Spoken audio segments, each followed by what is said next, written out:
emoções. Essa é uma série sobre como gerenciar as nossas emoções. Essa é uma série sobre inteligência emocional. É um assunto que está na moda ultimamente. Por quê? Porque os especialistas, estudiosos têm descoberto que o grande problema na vida somos nós mesmos. Nós temos sonhos, nós temos objetivos, nós queremos crescer, nós queremos chegar lá, mas no meio do caminho, muitas vezes, nós somos sabotados por nós mesmos, por nossas emoções, por nossos sentimentos, e de repente nos vemos frustrados, nossas expectativas são frustradas porque não chegamos lá. Então essa é uma série sobre como chegar lá e como experimentar o melhor de Deus para as nossas vidas, porque Ele disse na sua palavra que a sua vontade é perfeita. Deus tem uma vontade perfeita para a sua vida. Então essa série é sobre isso, como alcançar isso, como viver isso. Nós precisamos aprender a lidar com nossas emoções. Os maiores gigantes estão dentro de nós mesmos. Como nós vencemos esses gigantes? Como vencer o gigante do desânimo? Como vencer o gigante do medo, da ansiedade, da ira? E hoje nós vamos falar sobre como vencer o gigante da amargura, do ressentimento. Então eu quero começar o tema de hoje definindo logo de cara o que é amargura. O que é amargura? E eu gostaria de definir da seguinte forma: amargura é a ira armazenada que transforma-se em mágoa e ressentimento. Uma definição mais curta para você guardar é que a amargura é ira armazenada. É ira guardada no coração. A Bíblia diz: não se põe o sol sobre a sua ira. Quando nós deixamos o sol se pôr, quando nós guardamos no coração a nossa ira, isso se torna amargura. Eu quero contar uma história para você. Eu fui pastor de jovens em Vinhedo por cerca de 11 anos. E hoje nós estamos recebendo aqui alguns casais que foram minhas ovelhas lá em Vinhedo, jovens que muito cedo eu comecei a pastorear eles, hoje eles são casados e estão nos visitando, e eu estou tão feliz por isso que eu quero contar uma história deles, tá bom? Eles tinham cerca de 11, 12 anos quando eu comecei a pastorear aquela turma de pré-adolescentes. E o meu método de pastoreio sempre foi o método chamado bullying, tá? É um método da zoeira. Então eu sempre fui um pastor muito legal, próximo, curtia com eles, mas ao mesmo tempo eu instaurei ali a filosofia do zoeira never ends entre a galera, porque o bullying faz a gente crescer. Então eu sofri muito bullying na minha vida, eu já contei para vocês, eu estava mostrando para a Nath ontem algumas fotos de quando eu era bebê, e a Nath olhava e falava assim: ai amor, que coisa feia. E ela morrendo de medo, pensando nos nossos filhos, porque eu era muito orelhudo, até hoje. Tá? Então nós já começamos as orações para que não puxe pelo pai e puxe pela mãe. Tá? E meu apelido no colégio era Topodídio, tá? Era terrível. Então eu passei o ensino médio com a orelha, usando boné, com a orelha para dentro do boné, porque eu sofria muito bullying. Fui chamado também, apelidado de passivo, porque eu não ficava com as meninas, porque era cristão, porque tinha outros princípios.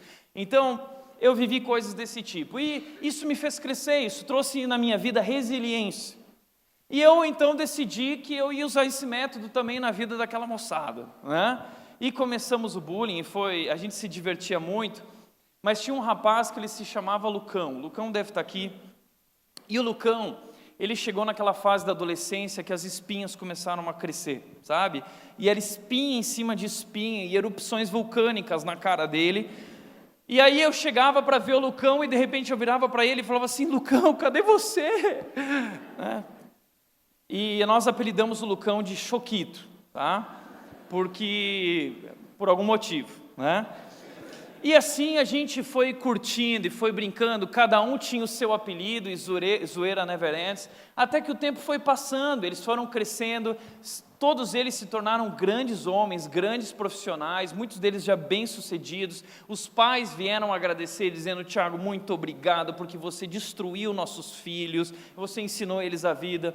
Mas, no meu último ano em Vinhedo, eu fiz um acampamento de jovens, e tinha lá muitos jovens, e no acampamento tinha um lago bem grande, com uma ilha no meio, e os meninos, eles estavam todos dormindo em 2 quartos grandes, cada quarto talvez uns 40 meninos. E eu era o último a dormir, o primeiro a acordar, eu estava muito cansado, toda a responsabilidade de um acampamento de jovens. E quando eu cheguei na minha cama para dormir, de repente eu olhei e cadê as minhas coisas? Tinha sumido minha roupa de cama, minha mala, meu travesseiro, minhas roupas, tudo desapareceu. E eu cheguei naquele quarto, era 1h30 da manhã talvez, eu estava cansado, e eu vi aquilo. E você sabe, semana passada eu falei sobre o pastor irado que eu sou, e naquela hora eu me irei, e eu cheguei no meio do quarto e eu gritei o seguinte: olha só, foi macho para fazer, agora seja macho para sumir. E aí o quarto ficou cri-cri, cri-cri.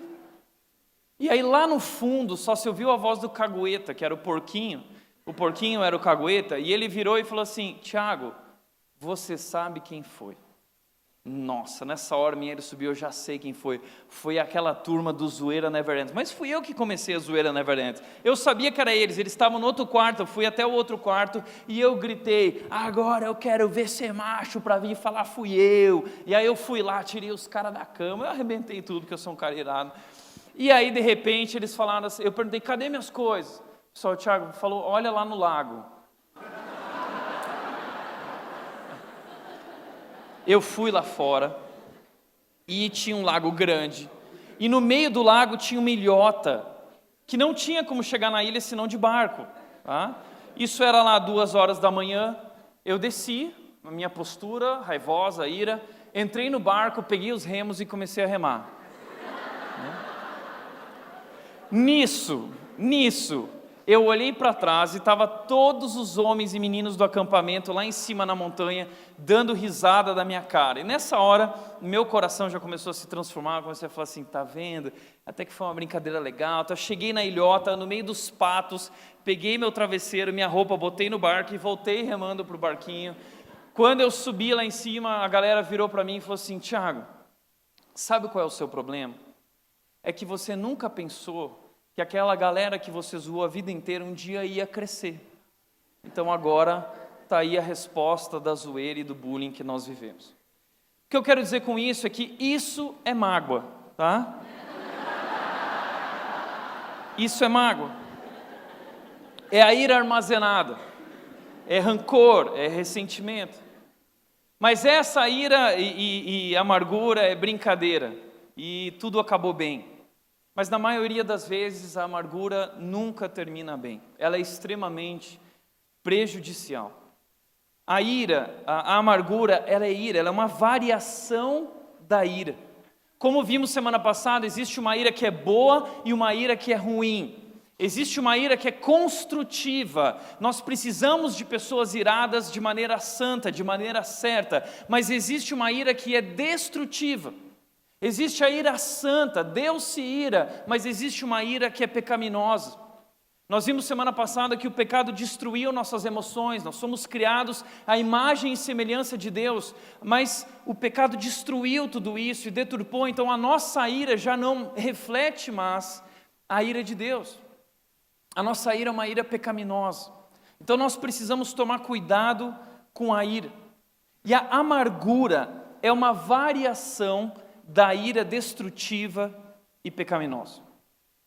A amargura em si já é a ira pecaminosa. A gente sempre pensa que ira é explodir, é bater porta, é gritar, falar alto, xingar, ser violento.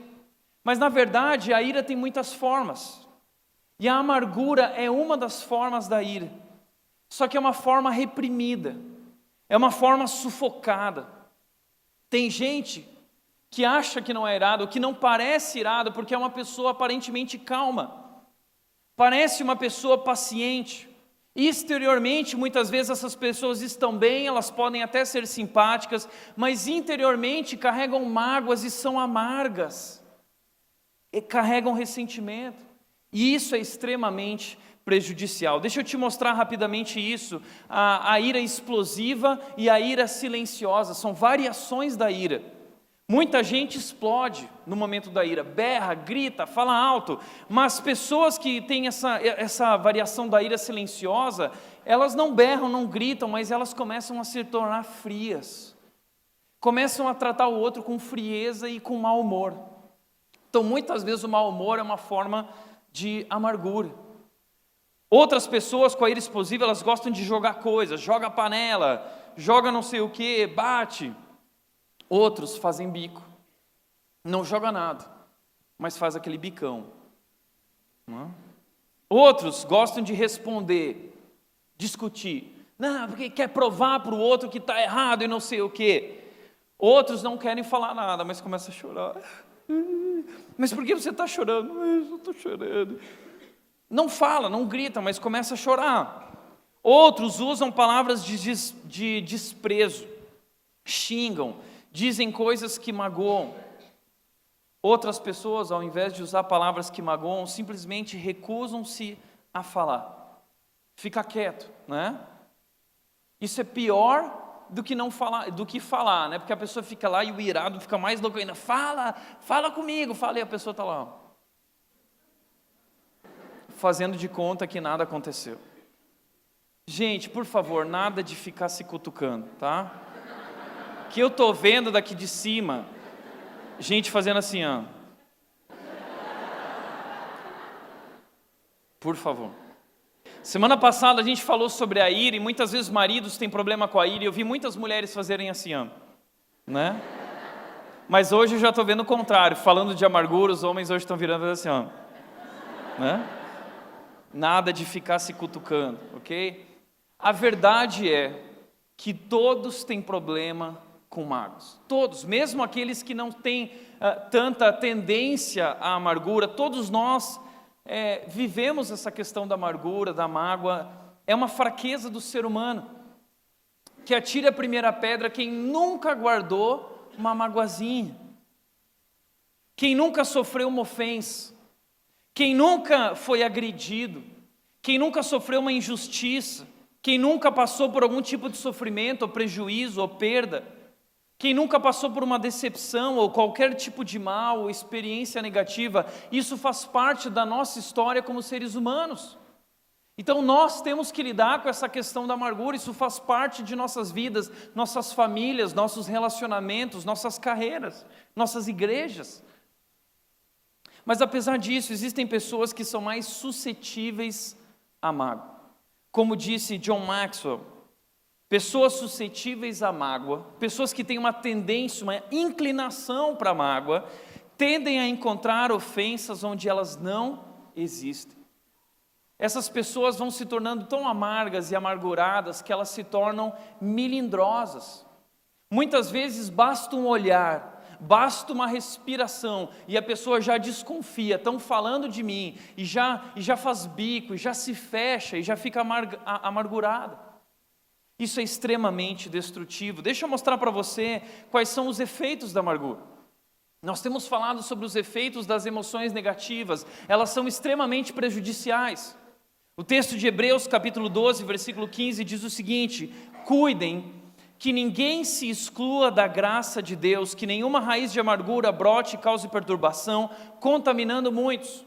Eu quero te chamar a atenção para essa palavra aqui, raiz de amargura. É a figura de uma erva daninha, é a figura de uma raiz venenosa que pode matar. Um veneno perigosíssimo, capaz de matar. Talvez você já ouviu essa definição sobre a amargura e ela é muito real e muito bíblica. A amargura é um veneno que você toma esperando que o outro morra. Você quer que o outro morra, mas é você quem toma. A amargura é um veneno, é uma raiz, é um produto tóxico. E essa raiz vai se enraizando e vai aprisionando a pessoa e começando a controlar a mente, o coração, nossos pensamentos e todo o nosso mundo interior, e começa a destruir tudo, se aprofundando das partes mais profundas do nosso coração e de nossas emoções. É extremamente grave. O primeiro efeito que esse texto diz é que a amargura, ela é em si o afastamento de Deus. A amargura te afasta de Deus, me afasta de Deus. A amargura é primeiramente um problema com Deus. A amargura é pecado. A amargura é não obedecer a Deus. A amargura é não confiar em Deus. A amargura é não se submeter a Deus. Então o problema começa por aí. Se você tem amargura, você está vivendo em pecado. Você está dormindo com o pecado. Deus disse: livre-se da amargura. Deus disse que não haja amargura, que a gente não permita que uma raiz de amargura nasça no nosso coração. Então a amargura é pecado. E quando nós vivemos com a amargura do nosso coração, nós não estamos obedecendo a Deus e nós nos colocamos nessa posição de afastamento. Eu não sei se você já parou para pensar nisso, mas talvez esse seja um dos motivos porque você anda tão desanimado. Porque você vem acumulando amargura no seu coração, porque você permitiu que aquela pequena raiz fosse se enraizando e aprisionando você. E você se afastou daquela pessoa, e se afastou dos amigos daquela pessoa, e se afastou de todas as pessoas. Você não quer mais ir no pequeno grupo, você não tem mais desejo de ir na igreja, e se vai na igreja já não sente que as coisas te tocam, já não faz mais sentido, nada te alegra, parece que nada realmente funciona com você, você está bloqueado. A amargura tomou o controle do seu coração. Segundo lugar, ela não apenas nos afasta de Deus, mas ela nos destrói por dentro. Como diz o texto, é uma raiz que vai se aprofundando e ela causa perturbação. Eu falei sobre isso semana passada, que pesquisas médicas têm descoberto que 70%, 90% de nossas doenças decorrem de problemas emocionais. A amargura pode gerar úlcera, pode gerar hipertensão também, alergias, asma, estresse. É desastroso para a saúde. O poder negativo da amargura é tão forte que alguns estudiosos estão sugerindo a criação de um novo diagnóstico médico chamado transtorno pós-traumático de amargura. É sério, gente. A amargura leva a um terrível desgaste físico, emocional e espiritual. Traz inúmeras doenças para a nossa vida. Por isso a Bíblia é incrível quando Deus disse: não se põe o sol sobre a sua ira. Por último, a amargura também contamina os outros. A amargura, ela contamina nossos relacionamentos, ela destrói casamentos, ela destrói famílias e ela destrói igrejas. Quantos lares desfeitos eu já vi por amargura? Quantas igrejas romperam, quebraram, acabaram por amargura? A amargura contamina, ela é como um câncer emocional que toma conta do coração das pessoas e afasta as pessoas. Então a amargura é extremamente prejudicial. Assim como a ira, a amargura, ela fere a mim, ela fere os outros e ela fere a Deus. A amargura destrói a nossa vida. A amargura destrói nossas emoções, nosso coração, traz desgaste físico, desequilíbrio emocional e espiritual. A amargura mata. A amargura mata. Mas diante disso, qual é o segredo para a amargura? Como lidar com a amargura? Porque não é fácil, não é? É difícil. Eu gostaria de então focar nessa questão. Qual é a cura para a amargura? Qual é o segredo? E aí talvez você vai dizer: Tiago, é simples. É só não me machucar. Esse é o segredo contra a amargura. É só ninguém me machucar, porque eu sou assim, eu sou mais sensível. E às vezes eu ouço frases do tipo: amar é jamais ter que pedir perdão. Ai, que lindo. Amar é jamais ter que pedir perdão. Ou frases como essa: ame muito, mas não se machuque. É lindo, mas é ridículo, tá bom? Sabe por quê? Porque muitas vezes quando casais estão diante de mim e eles estão para se casar, eu digo o seguinte: olha, você precisa aprender 2 palavras que são as palavras que você mais vai usar no casamento. As palavras são as seguintes: me perdoa, me perdoa, me perdoa. Nós vamos usar constantemente essas palavras: me perdoa, eu te perdoo, me perdoa, eu te perdoo. Por quê? Porque relacionamento é isso. Relacionamento gera intimidade, intimidade gera conflito. Relacionamentos geram treta, mas essas tretas e conflitos trabalhados com perdão, eles geram maturidade, eles geram crescimento nos relacionamentos. Então, entenda uma coisa: amar dói. Essa história de ame muito, mas não se machuque, isso não existe. Sabe por quê? Porque amar dói. Quem quer amar sem sofrer, não vai amar. Quem quer amar sem ser rejeitado, não vai amar. Quem quer amar sem ser traído, não vai amar. Quem quer amar sem tomar tapa na cara, quem quer amar sem ser cuspido na cara, quem quer amar sendo compreendido sempre, não vai amar. Porque amar é sofrer, é isso que nós descobrimos naquela cruz.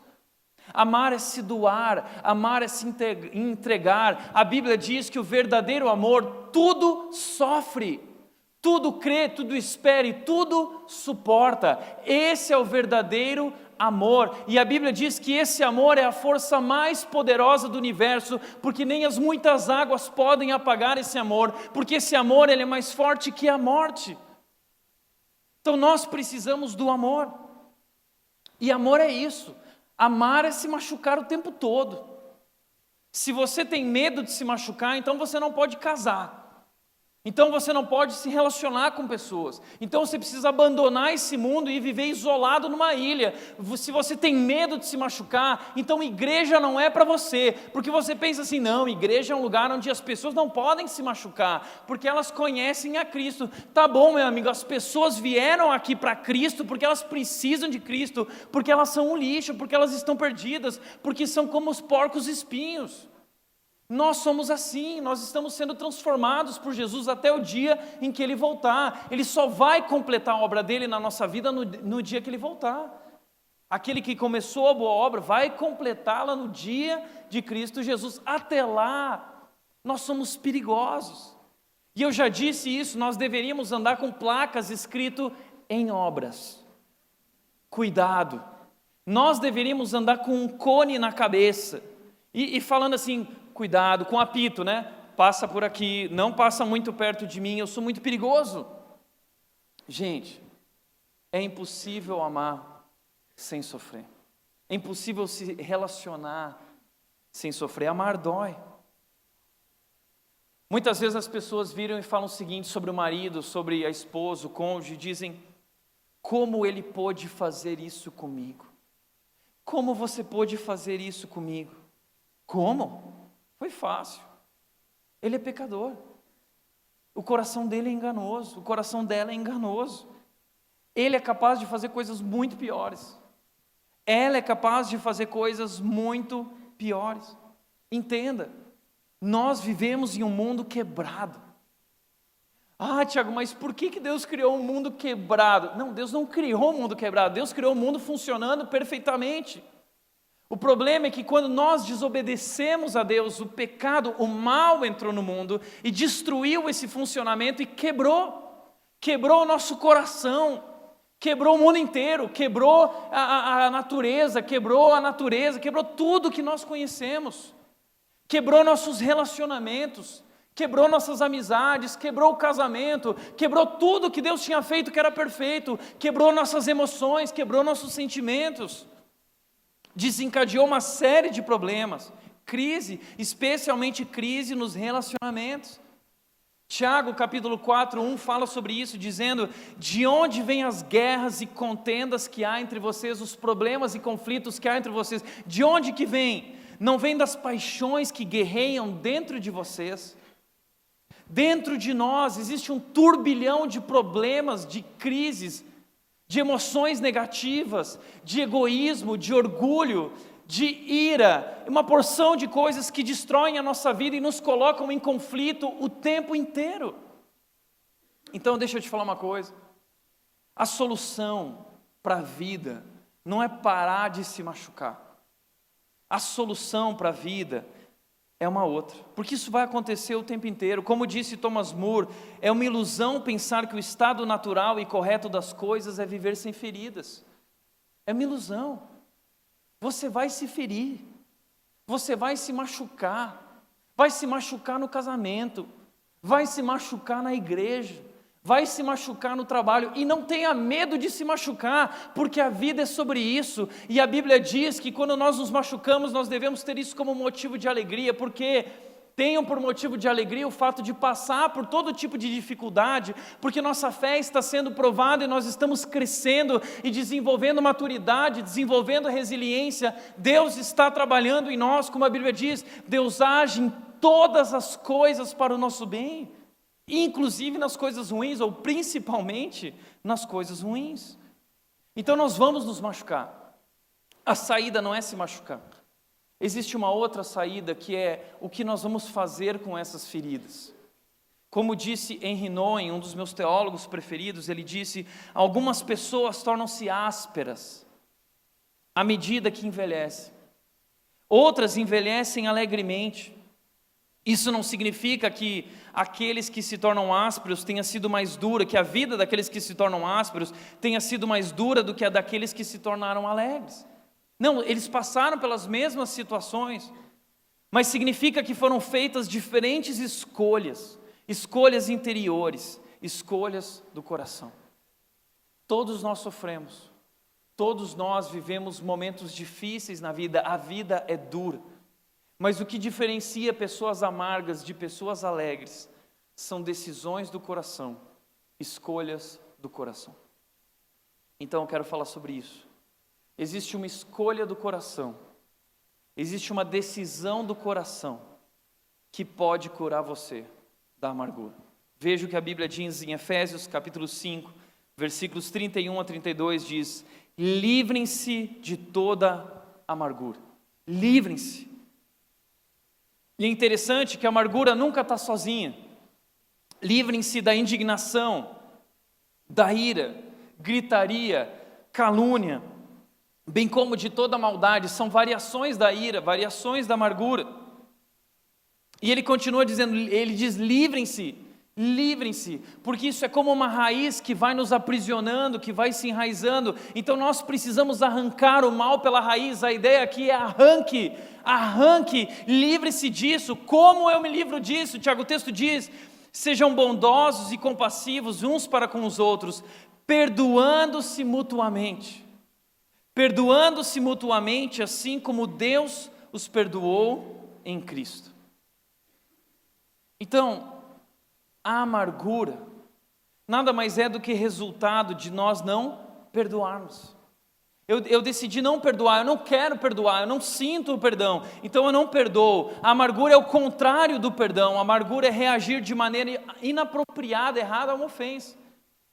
Quando uma pessoa ofende você, é como se ela plantasse uma semente de amargura no seu coração. O que você faz com essa semente? Você pode arrancar a semente perdoando, você arranca através do perdão, você se livra perdoando, ou você pode não perdoar e cultivar essa semente, lembrando-se dessa mágoa o tempo todo em sua mente e em seu coração. O problema é que isso vai destruir a sua vida e seus relacionamentos, e o seu relacionamento com Deus. Então o perdão é a pá que Deus usa para cavar o terreno solo do nosso coração e livrar-nos dessa raiz.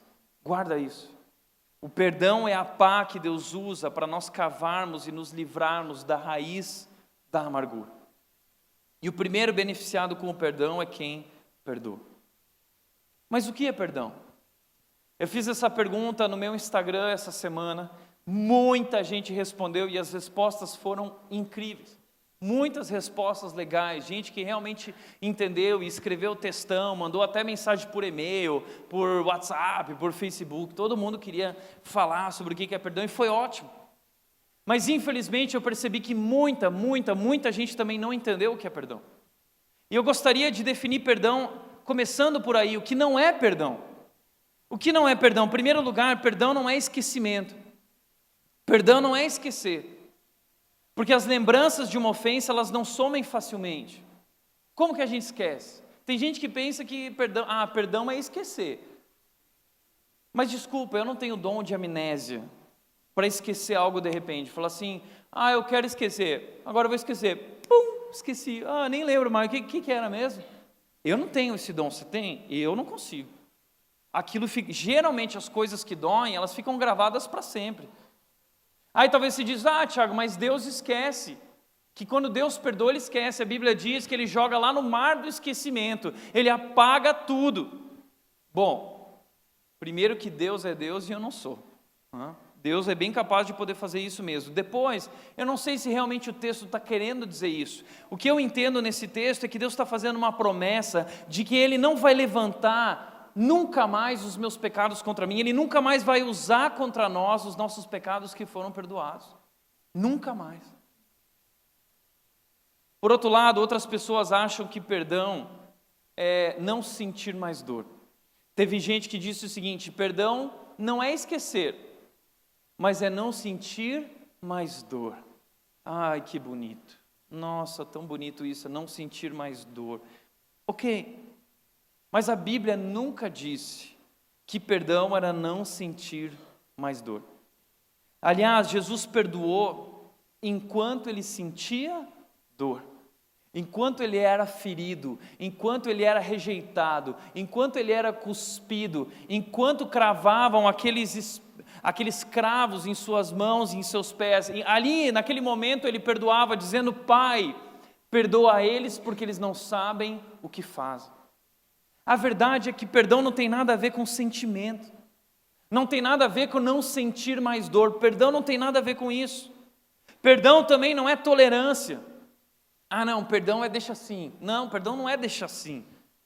Perdão não é fazer vista grossa. Perdão não é simular que nada aconteceu. A gente não pode perder a capacidade de se indignar com o pecado. Então não pode fazer vista grossa. A gente tem que se posicionar, porque quando a gente não se posiciona, as pessoas continuam no erro. Então o perdão não faz de conta que nada aconteceu, o perdão não finge, o perdão não minimiza. O que aconteceu precisa ser tratado, precisa ser pago, precisa ser resolvido. Seja qual for o dano. Sabe o que é perdão? O perdão, ele decide abrir mão da cobrança, ele arca com o prejuízo, é assumir o dano. Outros acreditam que o perdão é condicional. Eu vou perdoar só se a pessoa pedir perdão. Eu vou perdoar só se a pessoa demonstrar arrependimento ou demonstrar mudança. Se você mudar, eu te perdoo. Primeiro eu quero ver você mudar. Você está errado. Perdão não tem nada a ver com isso. O perdão não depende do pedido de perdão ou da mudança. Perdão não tem nada a ver com o merecimento. Se você merecer, eu vou te perdoar. Perdão não tem nada a ver com isso. Então talvez você diz: Tiago, então acabou. Tudo que eu achava que perdão era, se acabou. O que é perdão então? Vamos lá. O que é perdão? Em primeiro lugar, perdão é submissão. Perdão é submissão. Marcos 11:25 diz: e quando estiverem orando, se tiverem alguma coisa contra alguém, perdoem. Perdoem, para que também o Pai Celestial lhes perdoe os seus pecados. Perdão é uma ordem. Perdão não é uma opção. Perdão na vida do cristão não é uma sugestão. Perdão para nós que conhecemos a Deus e Jesus, que fomos perdoados, é um mandamento. Perdão é obediência que não depende de sentimentos. Perdão é decisão. Entenda isso. Perdão é decisão, uma decisão do coração. Não está condicionado à mudança da pessoa ou do pedido de perdão. Nós devemos perdão. Nós não podemos recusar perdão, ainda que nossos sentimentos não queiram perdoar, ainda que você não sinta vontade de perdoar, nós devemos perdoar. É um mandamento. É uma decisão. Nós não temos controle para apagar as coisas da mente, não temos controle dos sentimentos, mas nós temos controle dessa decisão. Por outro lado, o perdão também é reflexo de um coração humilde, que entende e reconhece que Deus é soberano, que Deus é grande e que Deus está no controle de todas as coisas. Perdão é eu confiar nesse Deus e me submeter a esse Deus, e me sujeitar a esse Deus. Eu não estou me sujeitando ao ofensor, eu não estou me sujeitando àquele que está errado ou que me feriu, eu estou me sujeitando a Deus que cuida da minha vida, que está no controle da minha vida. Foi essa atitude de José lá em Gênesis capítulo 45, versículo 8. Você conhece a história de José? José foi rejeitado pelos seus irmãos, abandonado, colocado num poço e vendido para os egípcios como um escravo. Foi parar no Egito, trabalhou como escravo, depois foi parar numa prisão, passou por uma série de dificuldades horríveis na sua vida, até o dia que ele se tornou governador do Egito. Deus abençoou a trajetória dele, a carreira dele, e ele chegou lá. E um dia houve uma fome gigante na terra, e não tinha mais comida, o único lugar que tinha comida era no Egito. E os irmãos de José, e todo mundo foi para o Egito. Quando chegaram lá, José viu eles, e falou: agora é minha vez, agora eu vou cobrar, agora eu vou jogar na cara dele, agora eles vão ver o que é bom, agora chegou a hora da minha vingança, minha vitória tem sabor de mel, né? Esse era o momento de José. Aí sabe o que José fez? José não jogou na cara deles. José não minimizou o problema e nem fez de conta que nada aconteceu. Ele disse: aconteceu, vocês fizeram, mas eu não vou cobrar isso de vocês. Sabe por quê? Ele disse: não foram vocês que escreveram a minha história, não foram vocês que me mandaram para cá, mas sim o próprio Deus. Ele me tornou ministro do faraó e me fez administrador de todo o palácio e governador de todo Egito. Perdão é confiar na soberania de Deus, apesar de tudo e de todos. É entender que Deus age em todas as coisas para o nosso bem, inclusive naquilo que nos prejudicam. Deus está usando, Deus está trabalhando, Deus tem o controle de nossas vidas. Se Deus é por nós, quem será contra nós? Nós pertencemos a Deus. Por isso que José está dizendo para eles é o seguinte: vocês pensam que foram vocês que escreveram a história da minha vida? Não. Quem escreveu a história da minha vida foi Deus.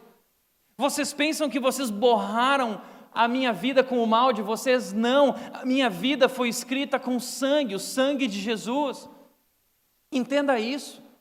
As mãos que estão agindo contra você, tentando escrever ou destruir a sua história, essas mãos não são maiores que as mãos dele. Ele é soberano. E é aí que está a nossa cura. Quando nós conseguimos olhar para a história e ver que muita gente está escrevendo a nossa história, mas que a verdadeira história está sendo escrita pelas mãos dele. José entendeu que Deus estava com ele o tempo todo. Nos momentos de dificuldade, se ele virasse e perguntava: Deus, onde você estava quando eu fui rejeitado, quando eu estava naquele poço? Onde você estava quando eu estava na prisão? Sabe o que Deus disse para ele? Eu estava com você. Eu estava com você. Quando você ainda era informe, eu amei você. Você nem tinha nascido, eu te amei. Eu te amei com amor eterno, desde a eternidade. E eu conheço você. Eu sei o que você sente, eu sei o que você pensa, eu sei quais são os seus medos, eu sei quais são as suas dores, eu sei o mal que você já fez, eu sei o mal que já fizeram contra você. E sabe onde você esteve durante todo esse tempo? Na palma da minha mão. Eu estou cuidando da sua vida durante todo esse tempo. Você nunca esteve sozinho, eu estava lá com você. Então, diante disso, você tem duas opções na vida. Diante das ofensas, dos problemas, dos prejuízos, você pode permanecer no andar de baixo, batendo boca, discutindo, assumindo postura de vítima, xingando, reclamando da vida, de tudo e de todos, ou você pode subir para o andar de cima, sentar no colo do Pai e ver tudo de uma outra perspectiva, de um outro ponto de vista. E quando a gente sobe para o andar de cima e senta no colo do Pai, e nós vemos as coisas do ponto de vista de Deus, nós já não temos mais ódio no nosso coração, nós temos amor, nós temos perdão e queremos ver aqueles que nos feriram redimidos também, assim como Ele nos redimiu. Quando vemos a história assim, reconhecemos que o perdão que temos que conceder nunca será maior que o perdão que recebemos de Deus. Guarda isso. O perdão que temos que conceder nunca será maior que o perdão que recebemos.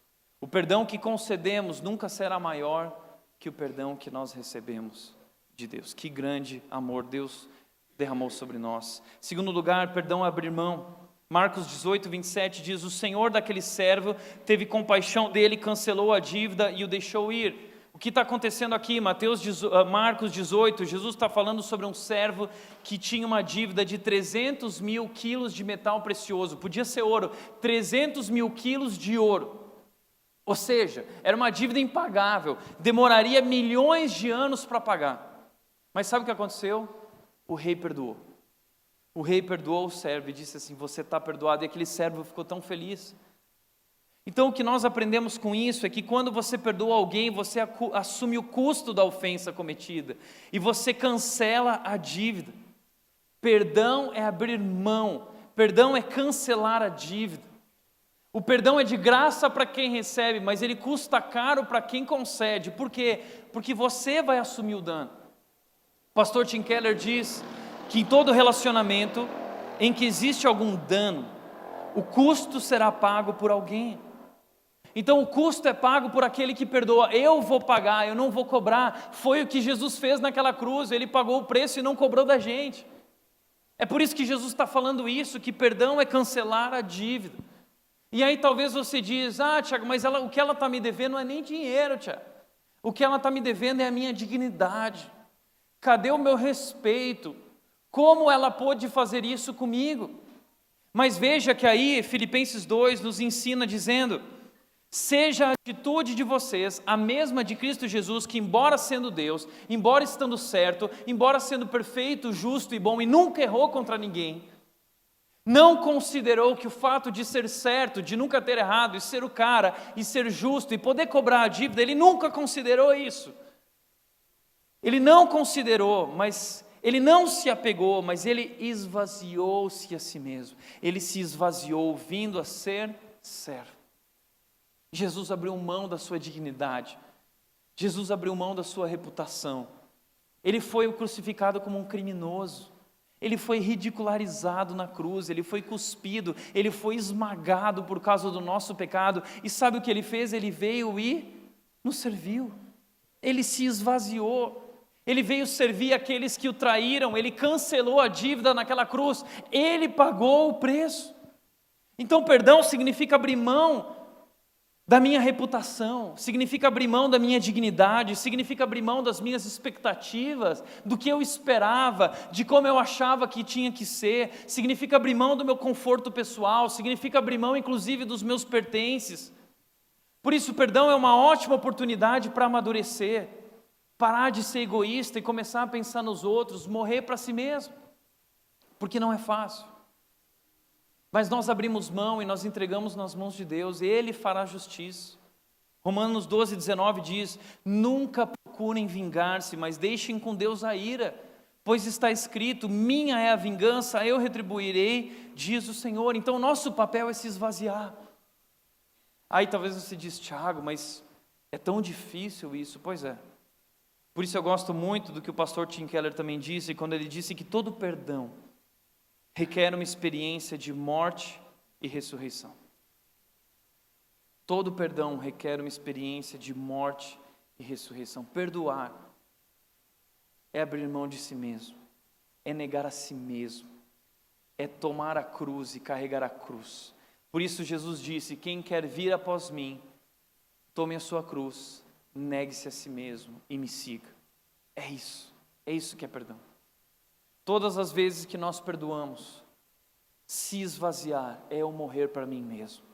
Eu morro para a minha dignidade, eu morro para os meus direitos, eu morro para o meu conforto, eu morro para as minhas expectativas, eu morro para a minha reputação.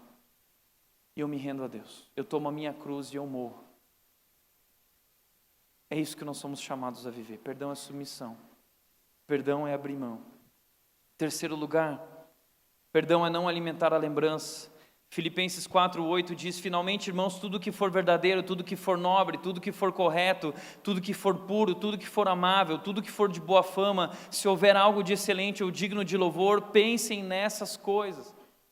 Perdão não é esquecer, mas perdão não é guardar uma lista de ofensas para levantá-las depois contra a pessoa, para ferir ou para manipular. Quando você perdoa, você está tomando uma decisão que se desdobra em 3 atitudes. Primeira atitude é uma atitude perante o ofensor. Eu não vou levantar essa ofensa de novo, nem usá-la contra você, nunca mais. Você nunca mais levanta isso diante do ofensor, daquele que te feriu. Você não pode mais levantar, por mais que você lembre, por mais que isso ainda doa. Se você tomou a decisão, você não levanta isso mais, é uma decisão. Segundo lugar, você não levanta isso perante os outros. Eu não vou fofocar, eu não vou difamar, eu não vou compartilhar com os outros essa ofensa. Porque às vezes a gente, não, eu preciso contar para alguém, sabe o que o fulano fez? Não, você não vai fazer isso. O perdão também, você nunca mais vai alimentar essa lembrança perante você mesmo. Você não vai ficar remoendo a lembrança, ruminando a lembrança. Você não vai ficar dando replay da sua ofensa.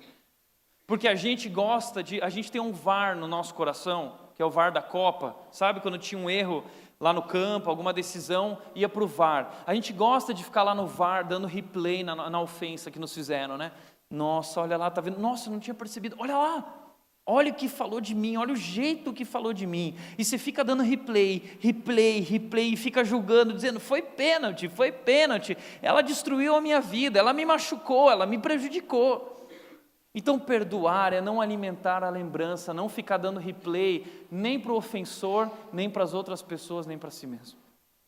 Não alimentar a lembrança. Mas talvez você vai dizer assim, Tiago, mas muitas vezes o pensamento vem, o que eu faço? Como disse Agostinho, se eu não me engano, você não pode impedir os pássaros de voarem sobre a sua cabeça, mas você pode impedi-los de fazer um ninho. Então você pode impedir a lembrança de permanecer na sua mente, no seu coração, levando o seu pensamento a Cristo e usando esse filtro de Filipenses 4:8 de eu vou escolher os meus pensamentos, eu não vou pensar nisso, eu vou pensar em tudo que é puro, verdadeiro, bom, agradável a Deus. Não alimentar a lembrança. Quarto lugar, a cura para a amargura é responder o mal com o bem. Lucas 6, 27 e 28 diz, mas eu digo a vocês que estão me ouvindo, amem os seus inimigos e façam o bem aos que os odeiam. Perdão não significa esquecer. Perdão não significa que você não sentirá mais dor, porque nós não temos controle disso. Mas significa que mesmo lembrando e mesmo sentindo, nós vamos fazer o bem àquela pessoa. Custe o que custar, nós faremos o bem. Uma pessoa chegou para mim recentemente e falou, Tiago, eu achei que eu tinha perdoado, fazia muitos anos que eu não via a pessoa, de repente eu entrei em lugar, eu vi a pessoa e eu fiquei na dúvida, porque na hora que eu vi, veio uma angústia no meu coração. Eu não perdoei, Tiago? Eu disse, não, perdão não tem nada a ver com isso. Que muitas vezes você está aqui, você perdoou uma pessoa, a pessoa vai chegar na igreja e na hora vem uma coisa estranha no nosso coração, por quê? Porque nosso coração é enganoso, porque nosso coração é traiçoeiro. Porque o mal está dentro de nós tentando nos dominar, e o nosso coração vai dizer para nós o seguinte, não olhe para aquela pessoa, vire a cara agora, trate ela com frieza, ela te trata mal, ela fala mal de você, então ela não merece o teu sorriso, ela não merece o teu bom dia, ela não merece o teu boa noite, o teu coração é mau, é enganoso, é doente, ele vai tentar fazer isso o tempo todo com você, mesmo se você já decidiu perdoar, o nosso coração tem vida própria, nós não podemos seguir o nosso coração, nunca faça isso. Essa é uma das maiores loucuras que o mundo tem ensinado por aí. Siga o seu coração e você será feliz. Não, siga o seu coração e você vai destruir a sua vida. Por isso, por mais que doa, por mais que venha a lembrança, por mais que venha uma angústia, faça o bem. E a pessoa entrou e você se volta para ela e você diz, bom dia, que Deus abençoe a sua vida. Existe algo que eu posso fazer por você para te ajudar? Você serve? Não, Tiago, mas servir já é demais, né? Eu posso dar um oi, mas servir, mas peraí, o que Jesus fez por você? O que foi que Jesus fez por nós? Ele não só perdoou a escrita de dívida, mas Ele veio e nos abraçou, Ele veio e nos amou. Ele não só cancelou a dívida nos perdoando, mas Ele derramou a sua graça sobre nós com inúmeras bênçãos, derramando sobre nós promessas e cuidado e amor e alegria. Ele fez tudo por nós, e é assim que nós devemos agir com o outro, fazer o bem, não porque Ele merece, mas porque eu também não merecia, e Jesus derramou o seu amor sobre mim, Ele derramou suas bênçãos sobre mim, e eu aprendi com Jesus, e com o amor de Jesus, e com o perdão de Jesus, que perdão é assim, eu perdoo, eu não cobro mais. Você fez, ok, eu também fiz um dia. Uma das coisas que esse texto fala é orar por aqueles que os maltratam. Esse é um segredo. Se você quer que o seu coração seja transformado em relação àquela pessoa, você pode orar por ela. Ore, e Deus pode transformar o nosso coração. Isso é interessante. Nós oramos por causa disso. Nós não oramos para Deus mudar. Nós oramos para que nós mudemos, para que o nosso coração mude. Eu não oro para que Deus cuide da minha vida. Eu oro para me ver livre da ansiedade de achar que Ele não está cuidando, porque Ele já está. O problema não está lá, o problema está aqui. Eu que sou ansioso. Eu que não sei perdoar. Então eu oro para que Deus transforme o meu coração, e a oração transforma o nosso coração. Ore por aqueles que te maltratam. Abençoe aqueles que te perseguem. Faça o bem aos que te odeiam. Ame o seu inimigo. É isso que nós aprendemos com o nosso Deus. E por último, o perdão é uma oportunidade de refletir a Cristo. É uma oportunidade de refletir a Cristo. Colossenses 3,13 diz: suportem-se uns aos outros e perdoem as queixas que tiverem uns contra os outros. Existem queixas, perdoem. Suportem-se, perdoem as queixas uns contra os outros. Perdoem como o Senhor lhes perdoou. A cruz, quando nós olhamos para a cruz e para o que Jesus fez naquela cruz, a nossa perspectiva muda. Porque é ali, olhando para a cruz, que eu entendo que qualquer ofensa cometida contra mim nunca será tão grave quanto as incontáveis ofensas que eu cometi contra Deus. Quando entendemos o quanto Deus nos perdoou, se torna mais fácil perdoar os outros. Encare a realidade e a verdade. Você é um traidor. Você traiu a Deus. Você feriu a Deus. Você machucou a Deus. Você e eu colocamos Jesus sobre aquela cruz. Por isso eu e você não somos melhores que ninguém.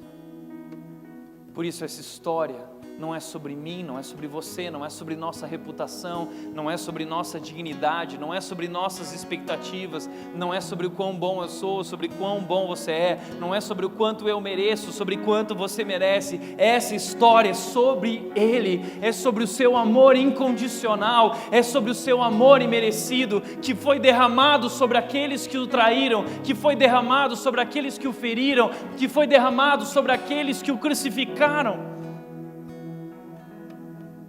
Por isso em Marcos capítulo 18, aquele servo que tinha uma dívida impagável foi perdoado, mas aquele servo tinha um outro servo que não pagou uma pequena dívida que tinha contra ele, e ele decidiu não perdoar. Então o rei virou e disse assim: eu vou te prender porque eu te perdoei, mas você não perdoa uma dívida muito menor. Sabe o que isso significa? Significa que nós devemos perdão, porque nós fomos criados sobre o amor. Quando realmente percebemos o tamanho da dívida que temos com Deus, todas as ofensas que as pessoas cometeram contra nós, embora sejam duras e difíceis, elas diminuem em comparação, porque nós fomos criados sobre o perdão. Antes de Deus dizer haja luz, Ele já havia dito haja cruz. Ele já sabia o que nós faríamos. E aí talvez você diz: mas por que Deus ainda assim nos criou? Sabe por quê? Porque Ele ama você. E que porque Ele perdoou você, mesmo sabendo o que você era capaz de fazer. Esse é o amor de Deus. Que amor, que amor. E nós devemos perdoar sempre, porque nesse texto de Marcos 18, Pedro perguntou: quantas vezes eu devo perdoar? E Jesus disse: 70 vezes 7. Você perdoa, perdoa, perdoa, perdoa. Porque você foi perdoado, porque eu fui perdoado. Nós somos criados sobre o perdão. E aí nós temos a oportunidade de refletir a Cristo. O que Ele fez por mim, eu vou praticar e fazer com os outros. Eu contei para você da história daquela mulher em Piracicaba, quando eu estive lá recentemente.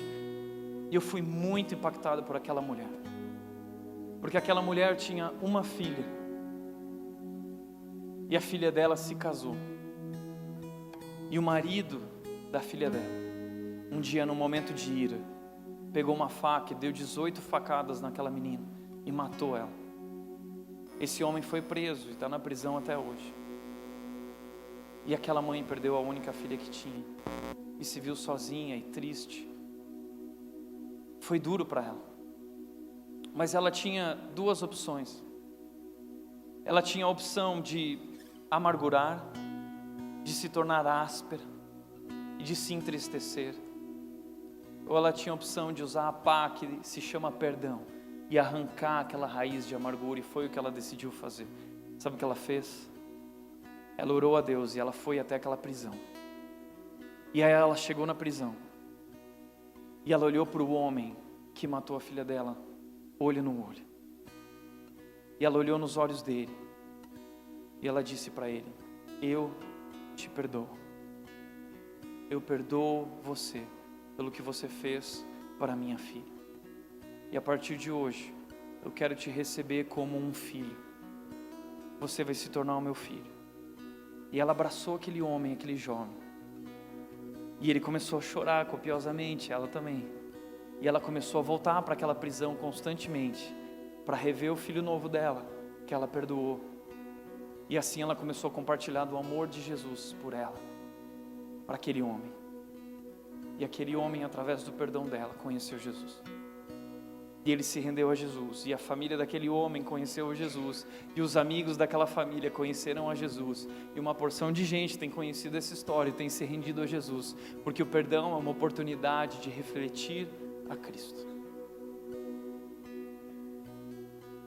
Nós só amamos porque Ele nos amou primeiro. Nós fomos tão amados por Ele, Ele nos amou, então nós amamos porque Ele nos amou primeiro. Para refletir e praticar, em primeiro lugar, a amargura é um veneno mortal, o perdão é a cura. Amar, cura. O segredo é o perdão. Em segundo lugar, o perdão que concedemos nunca será maior que o perdão que recebemos. O perdão que recebemos, guarda isso, nunca será maior que o perdão que recebemos. Terceiro e último. Existe alguém que você precisa perdoar? Aproveite a oportunidade de amar como Jesus, de agir como Jesus, de perdoar como Jesus. Não é uma opção, não é uma sugestão, é o nosso dever, porque nós fomos perdoados. Amém?